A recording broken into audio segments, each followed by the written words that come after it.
Президенттик аппарат, бизнес омбудсмендин кеңсеси жана мамлекеттик текшерүү органдары топтолгон жыйында ишкерлерди текшерүүнүн эреже шарты кандай болушу керек деген маселе талкууланды. 3 жыл бою текшерүү барбай, эркиндикке көнө түшкөн ишкерлерди чоочутуп албай, мыйзам чегинде алардын укугун сыйлап иш алып баралы деп жатышат. Это внести рекомендации. Текшерүү учурунда ачыкка чыккан, ишкерлерге ыңгайсыздык жараткан эски проблемаларды жокко чыгарууну сунуштайлы деп жатабыз. Кээ бир мыйзамдарга өзгөртүү киргизели дейбиз. Мисалы текшерүүлөр жөнүндөгү мыйзамда анын максаты так жазылбай калган экен. Ошол эле жогорку кеңештин текшерүүлөр боюнча токтомунда дагы максат так көрсөтүлбөптүр. Максат деген чынында жарандарды коргоого негизделиши керек.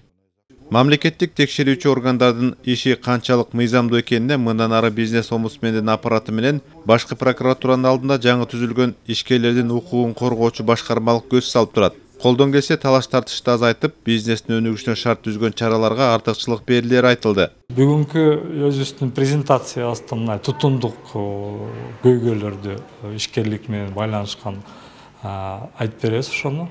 Ошол жактан кандай бир сунуштарыбыз бар, ошол сунуштарыбыз толугу менен презентацияда болот. Мисалы айтсаңыз, бул сунуштарыңыздан. Мисалы биздин тажрыйбабызга көз чаптырсак, айрым учурларда айрым мамлекеттик органдар мыйзамдын чегине чыгып кетет экен.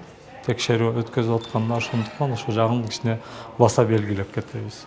Бүт ишмердүүлүгүңөрдү ошо мыйзам чегинде алып барсаңар ошо жакшы болот дегендей. Быйыл май айында жогорку кеңеш мамлекеттик текшерүүчү органдардын жаңы тизмесин бекиткен. Ага ылайык ишкерчилик менен алектенгендерге көзөмөл жүргүзгөнгө укуктуу органдардын жалпы саны салык кызматын кошпогондой эле 16га жеткен.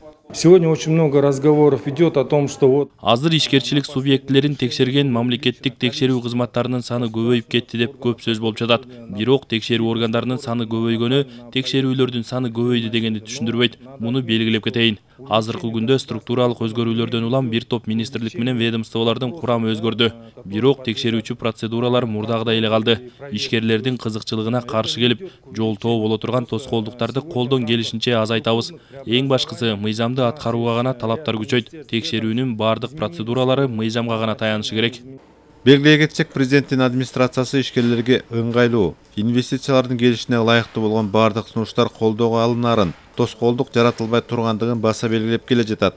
Тариел Чоңгулов, Алмаз Нурманбетов, Ала Тоо 24.